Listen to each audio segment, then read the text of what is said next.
Why do so many people reach success and then fail? Well, one of the big reasons is we think success is a one-way street. So we do everything that leads up to success, but then we get there, we figure we made it, we sit back in our comfort zone, and we actually stop doing everything that made us successful. And it doesn't take long to go downhill. And I can tell you this happens because it happened to me. Reaching success, I worked hard, I pushed myself, but then I stopped because I figured, oh, you know, I've made it. I can just sit back and relax. Reaching success, I always tried to improve and do good work, but then I stopped because I figured, hey, I'm good enough. I don't need to improve anymore. Reaching success, I always was pretty good at coming up with good ideas because I did all these simple things that lead to ideas. But then I stopped because I figured I was this hotshot guy and I shouldn't have to work at ideas. They should just come like magic. And the only thing that came was creative block. I couldn't come up with any ideas.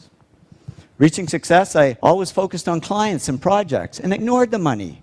But then all this money started pouring in, and I got distracted by it. And suddenly I was on the phone to my stockbroker and my real estate agent when I should have been talking to my clients. And reaching success, I always did what I loved. But then I got into stuff I didn't love, like management. I'm the world's worst manager, but I figured I should be doing it because I was, after all, the president of the company. Well, soon a black cloud formed over my head, and here I was, outwardly very successful, but inwardly very depressed. But I'm a guy. I knew how to fix it. I bought a fast car. It didn't help. I was faster, but just as depressed. So I went to my doctor. I said, Doc, I can buy anything I want, but I'm not happy. I'm depressed. It's true what they say, and I didn't believe it until it happened to me, but money can't buy happiness. He said, no, but it can buy Prozac. And he put me on antidepressants. And yeah, the black cloud faded a little bit, but so did all the work. Because I was just floating along. I couldn't care less if clients ever called. And clients didn't call.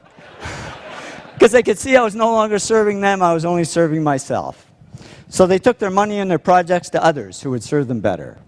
Well, it didn't take long for business to drop like a rock. My partner and I, Tom, we had to let all our employees go. It was down to just the two of us, and we were about to go under. And that was great, because with no employees, there was nobody for me to manage. So I went back to doing the projects I loved. I had fun again, I worked harder, and to cut a long story short, did all the things that took me back up to success. But it wasn't a quick trip. It took 7 years. But in the end, business grew bigger than ever. And when I went back to following these 8 principles, the black cloud over my head disappeared altogether. And I woke up one day and I said, I don't need Prozac anymore. And I threw it away and haven't needed it since. I learned that success isn't a one-way street. It doesn't look like this. It really looks more like this. It's a continuous journey. And if we want to avoid success to failure syndrome, we just keep following these 8 principles, because that's not only how we achieve success, it's how we sustain it. So here's to your continued success. Thank you very much.